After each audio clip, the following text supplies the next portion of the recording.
back to Taking Karate. Now, because of the social lockdown, I can't have a student here to demonstrate on, so I've got my trusted friend, Meet Punch Bag. If you've got use of one of these, or you've got a kick pad, it's ideal for training. I've done probably 40 years of semi-contact karate,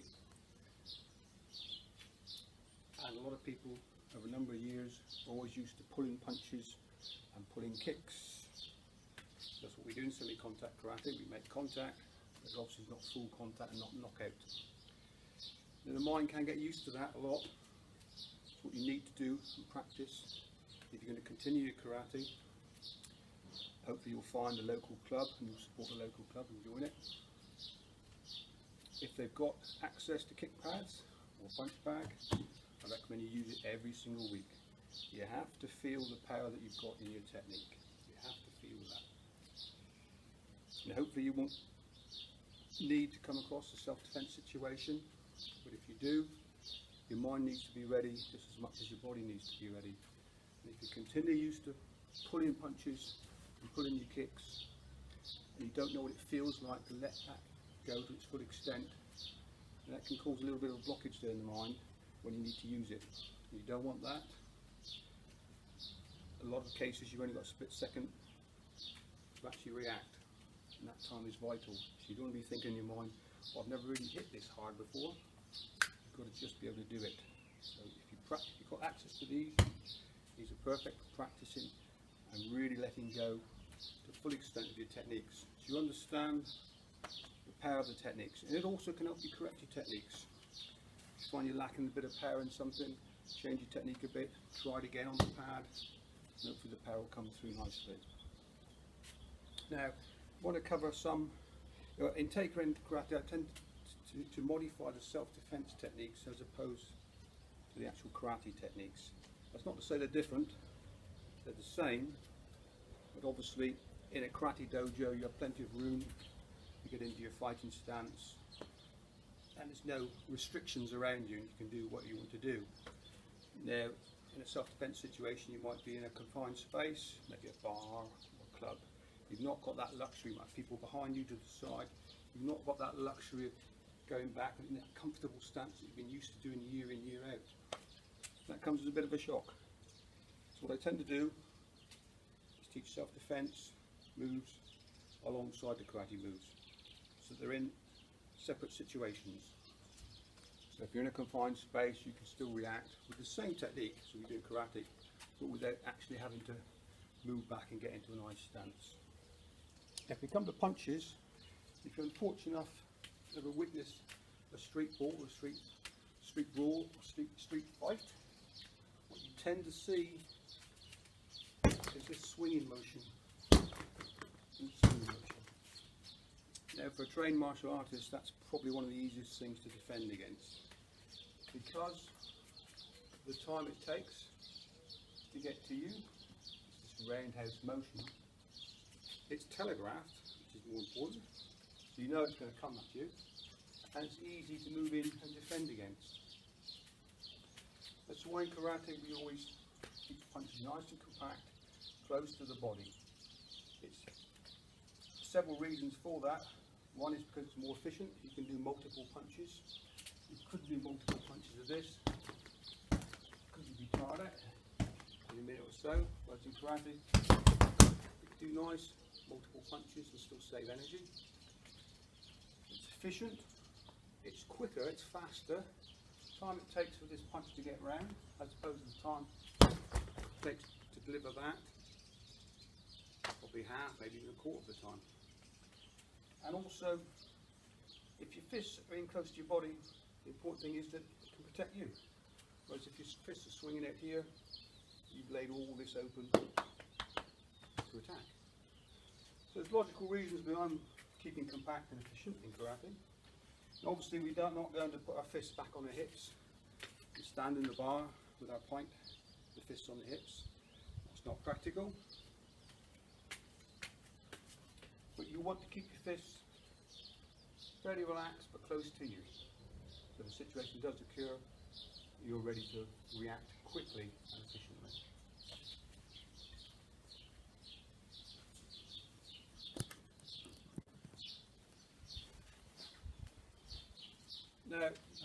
see on the video, but you may have noticed, I always mark out my target areas on the kick pad. As I said in the first week, in takedown we concentrate in self-defense purposes, the centre of the body, because these are all the zones that you would need in self-defense. So I didn't measure it in my own height, so this is for the nose. These are all a bit worn there because I've been hitting them so much, but you see that, you've got a V shape there, which is this bit here. So that's the bridge of the nose. This one is for the jawline, or it can be for the windpipe. Sometimes it's difficult to get to the windpipe. It's a nasty strike at any rate, maybe because the jaws is down that way. But for a windpipe strike, I would tend to use a knife hand strike, the edge of the hand, as opposed to a fist. We're concentrating on punching the fist at the moment. We have the very important one, which is the solar plexus. Where the rib cage separates here, there's a little triangle which is a pocket of air, and you can't train that. If you find it yourself and just press your fingers in, you'll find the air coming out of your body. Just push it in. It's uncomfortable. So imagine if you can hit that bang on with a punch. You can literally incapacitate somebody for probably 5 minutes where they're finding it hard to breathe and they get a nasty stomachache. But there's no long-term damage to that. So in other words, you could do that and run away and nobody's hurt that bad. The other one, of course, is the groin. I can't do that on the punch bag for obvious reasons, or break your toes. So we're just going to concentrate on these areas at the moment. Now I'll put mitts on. If you're not used to punching a bag or a kick pad, it's advisable to get some mitts, because it can tear your knuckles up quite badly until you get your knuckles hardened.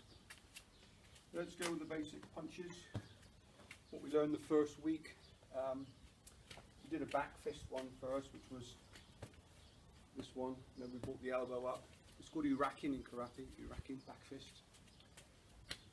It's a very good strike. It's quick, reasonably powerful, and it's very difficult to block. Anything that comes through your centre is very difficult to block. It's coming from the outside, it's relatively easy. This way, coming through the middle, very difficult to block. And it's a quick strike. Okay. Now the beauty of the urakin is you can alter it.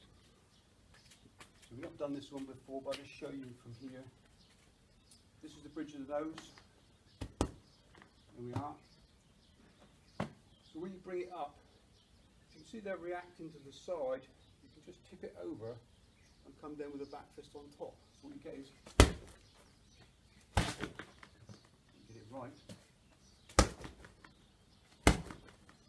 So instead of going this way, you just rotate it over.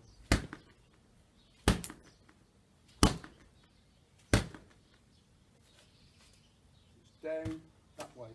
Still keeping your elbow in your centre. Instead of there, it's just dropped down. It's rotated over. You can go there, or you can go there. No matter which. Now, the solar plexus. That's a nice direct punch. What I tend to do on this one, take your glove off, is to punch spearhead style. His fist is rotated up. This fits in very nicely in that little pocket.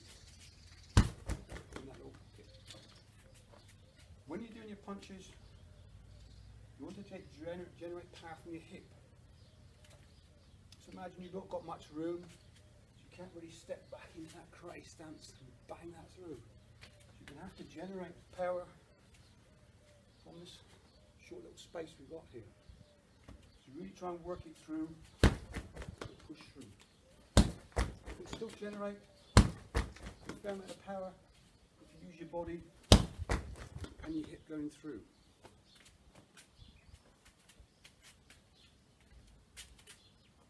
Put my stickies back on. Pull off. Basically, what you want to practice is, you've got the luxury of a bag, or even somebody can hold a kick pad for you. You sit in these 3 areas. So you can hit the bridge of the nose, jawline, or solar plex. So don't forget, you need to be working both hands as well. I know everyone likes to be comfortable on one side. Comfortable is okay, but you need to be competent on both sides. Particularly in crane. You still need to be able to deliver either side. Either side. When you get fairly fluent at it, obviously you want to multiply them, so you hit 1, 2. They become one technique.